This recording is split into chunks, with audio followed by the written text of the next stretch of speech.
हटवणं योग्य निर्णय असल्याचं सुप्रीम कोर्टानं म्हटलेलं आहे। सर्वोच्च न्यायालयाचा हा महत्त्वपूर्ण निर्णय आपण पाहतोय। कलम 370 हटवणं योग्य निर्णय असल्याचं सुप्रीम कोर्टानं म्हटलं आहे। केंद्र सरकारनं जो निर्णय घेतलेला होता तो योग्य असल्याचं म्हटलेलं आहे। 370 कलम हे युद्धजन्य परिस्थितीमध्ये लावलं असल्याचं देखील निरीक्षण सुप्रीम कोर्टानं आपल्या निकालादरम्यान नोंदवलं। आपण अधिकचे अपडेट जाणून घेऊया। कृष्णा केंडे आपल्यासोबत आहे। कृष्णा, सुप्रीम कोर्टानं अतिशय महत्त्व आणि मोठा असा हा निकाल दिलेला आहे। कलम 370 हटवणं योग्य निर्णय असल्याचं सुप्रीम कोर्टाचं म्हणणं आहे।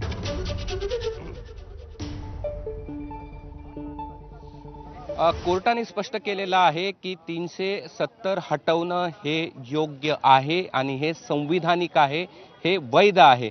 त्यामुळे या सगळ्या ज्या याचिका करण्यात आलेल्या होत्या या याचिकेवरचा निकाल आता सुप्रीम कोर्टानं स्पष्ट केलाय। 5 जजेसच्या बेंचने हे स्पष्ट केलेलं आहे की 370 हटवणं हे वैधानिक आहे आणि त्यामुळे सुप्रीम कोर्टात जो केंद्र सरकारने घेतलेला निर्णय होता तो सुप्रीम कोर्टाने मान्य केलाय असं आपल्याला म्हणावं लागेल। आणि हा मान्य करत असताना त्यांनी वेगवेगळे दाखले दिलेले आहेत की राष्ट्रपती राजवट लावणं हे देखील योग्य होतं आणि तो जो निर्णय आहे तो या ठिकाणी सरकारला आहे आणि त्या संदर्भातनं या निकालामध्ये अगदी स्पष्ट करण्यात आलेलं आहे की जो केंद्र सरकारने निर्णय घेतला आहे तो अत्यंत योग्य असल्याचं या ठिकाणी सुप्रीम कोर्टानं या ठिकाणी म्हटलेलं आहे। कलम 370 असावे की नाही हे हटवण्याची प्रक्रिया योग्य की अयोग्य या संदर्भामध्ये आता एकदम स्पष्टता या ठिकाणी कोर्टानं केलेली आहे आणि हे करत असताना असं म्हटलंय की 370 हे कलम तात्पुरती व्यवस्था आहे आणि त्यामुळे ही काही कायमस्वरूपी व्यवस्था नव्हती असं देखील या निर्णय देताना कोर्टानं म्हटलेलं आहे। कृष्णा, यासोबतच अनेक महत्त्वाच्या बाबी देखील त्यांनी या निकालामध्ये नमूद केलेल्या होत्या। या महत्त्वाच्या इतर बाबी नेमक्या कुठल्या आहेत की जसं की जम्मू काश्मीर हे भारताचाच अविभाज्य घटक असल्याचं देखील सुप्रीम कोर्टानं म्हटलं होतं। नाही, यामध्ये जेव्हा राजा हरिसिंह यांनी भारतासोबत येण्याचा निर्णय घेतला त्याच वेळेस त्याचं ज्यावेळेस स्वाक्षरी केली त्यावेळेस सार्वभौमत्व हे गमावलेलं होतं आणि तो भारताचा एक भाग झालेला होता असं देखील स्पष्ट करण्यात आलेलं आहे।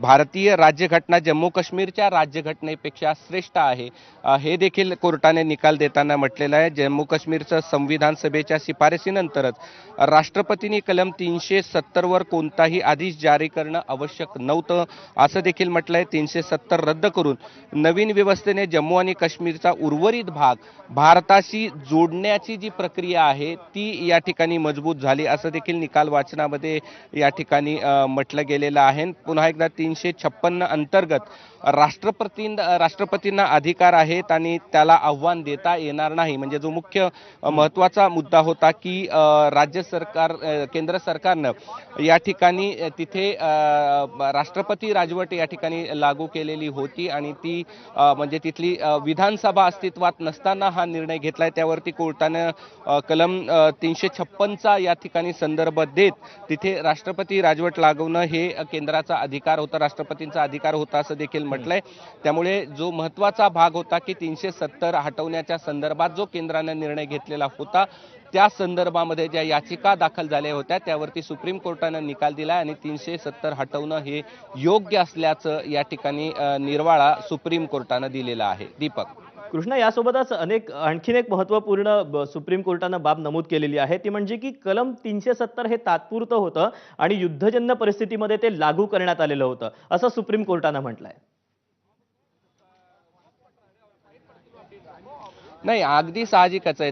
कोर्टाने स्पष्ट केलंय की कायमस्वरूपीची ही व्यवस्था नव्हती, तात्पुरती व्यवस्था 370 हे कलम या ठिकाणी होतं। युद्धजन्य परिस्थितीमध्ये हे लावण्यात आलेलं होतं त्यामुळे ते कायमस्वरूपी तसं राहील असे अपेक्षा व्यक्त करणं अयोग्य आहे आणि हे हटवण्याचे अधिकार नक्कीच केंद्र सरकारला आहेत। प्रश्न हाच होता की विधानसभा अस्तित्वात नसताना हटवणं की न हटवणं या संदर्भातच याचिकाकर्त्यांनी आक्षेप घेतलेला होता। त्यावर देखील स्पष्टता